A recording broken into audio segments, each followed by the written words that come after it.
to, and the public understand what is the real situation is. What is the free media in all these things, the media freedom and all these things on current situation in Sri Lanka. Okay. You basically said about media reporting on the rise of increase of cost of living and also the increase of GDP growth rate.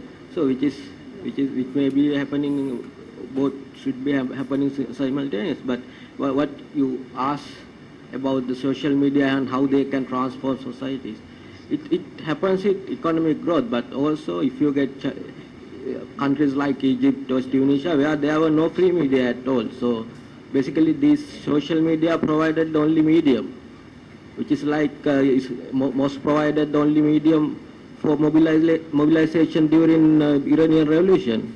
So basically it was social media which worked as a convergent tunnel for all those diverse opinions which didn't want that government, whether be it Mubarak's or Ben Ali's of Tunisia. So I think, but Sri Lanka, we are getting more and more people getting into internet. So I think social media will in time become influential in Sri Lankan context as well.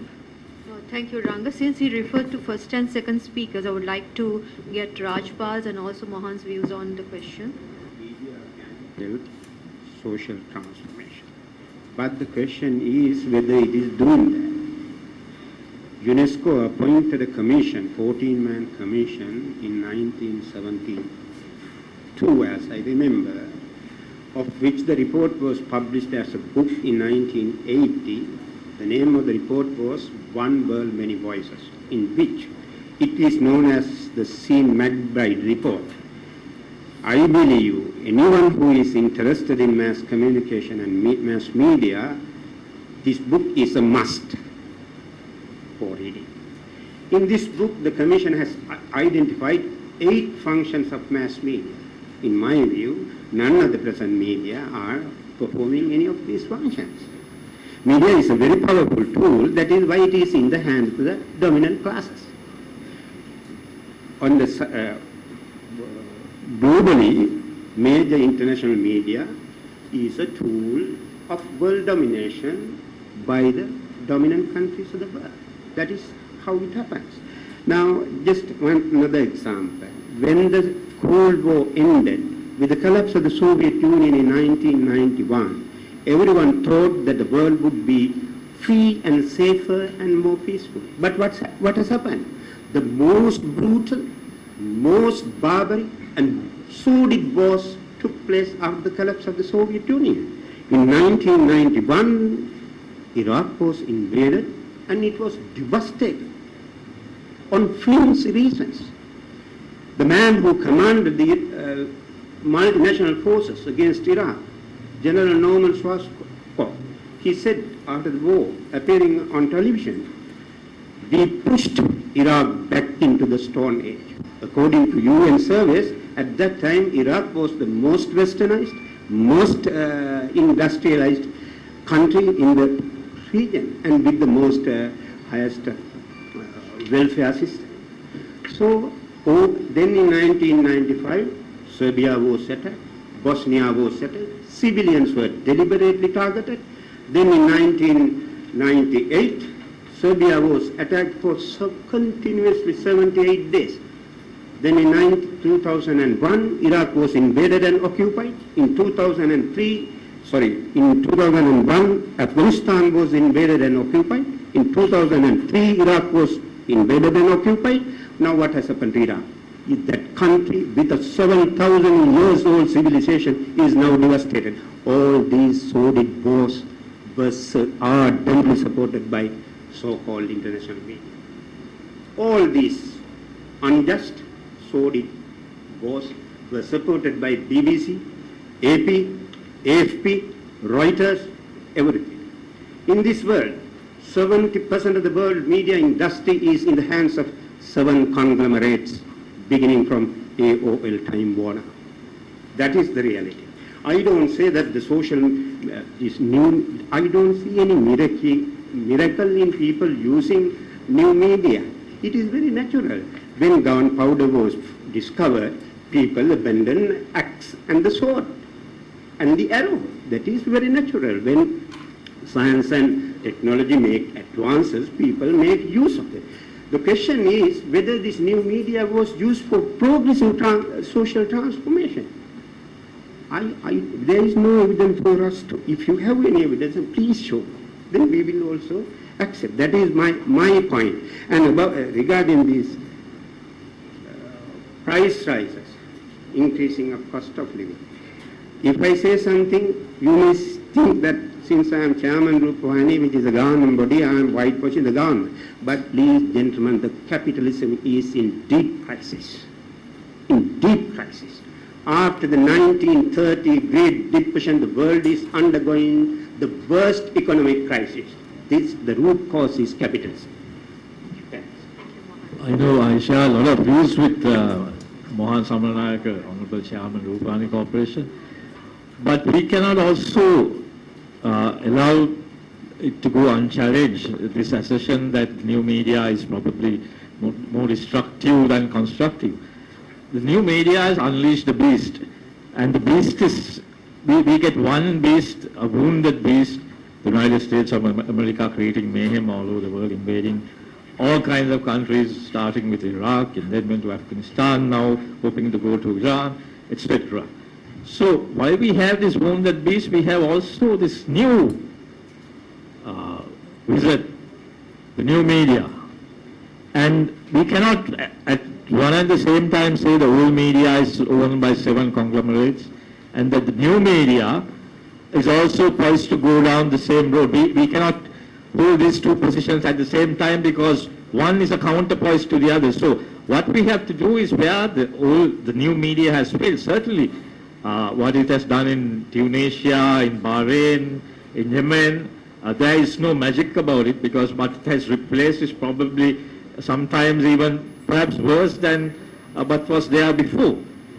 But the point is not to say that all these forces that have been unleashed by the new media are disruptive or that they necessarily have a negative social connotation. But we have to harness the new media to do good. And to do that, we can't talk about it without reference to all the bearings and ramifications of Arab Spring. When you talk about Arab Spring, we often hear only about the good side. We don't hear that an entire village of African Americans was wiped out in Libya after Gaddafi was opposed. The entire village was wiped out. And then we don't hear about the fact that, for example, as this blogger had said in Egypt, the media beast has nothing to do after the government was deposed. So they continue to spread false narrative about the new institutions as well. And then we also have the fact that the new media is constantly being demonized. You know, we have a situation in which the new media cannot be properly understood, and therefore people saying, you know, how can we harness it to our benefit when nobody has any control? Partly true. It's true that nobody has any control over Twitter, nobody has any control over Facebook. But the fact is that we are at the beginning, the launch stages of the new media. So I don't think we can write it off just like that. And when we talk about the new media with reference to Arab Spring, etc., we have to look at all the bearings and the ramifications, and we have to ask the hard questions. For example, Syria, why is there no Bahrain or Egypt or Libya in Syria? It's not happening. Barack Obama has been procrastinating. He doesn't want to get into Syria. Well, now he says, well, there is a Chinese veto, you know, so we can't do it because of China. Well, he didn't show any interest before as well. The fact of the matter is that they do not want to unleash this beast in Syria because unleash this beast in the Middle East. Because if you have this kind of domino tendency and Syria falling as well, even though they do not like the Bashar al-Assad regime, the fact is that it could be counterproductive to American hegemony. So we have to look at the new media with reference to all of the bearings and ramifications, and so far some good has been done. Okay, the fact of the matter is that very few people feel sorry that some of these regimes were replaced.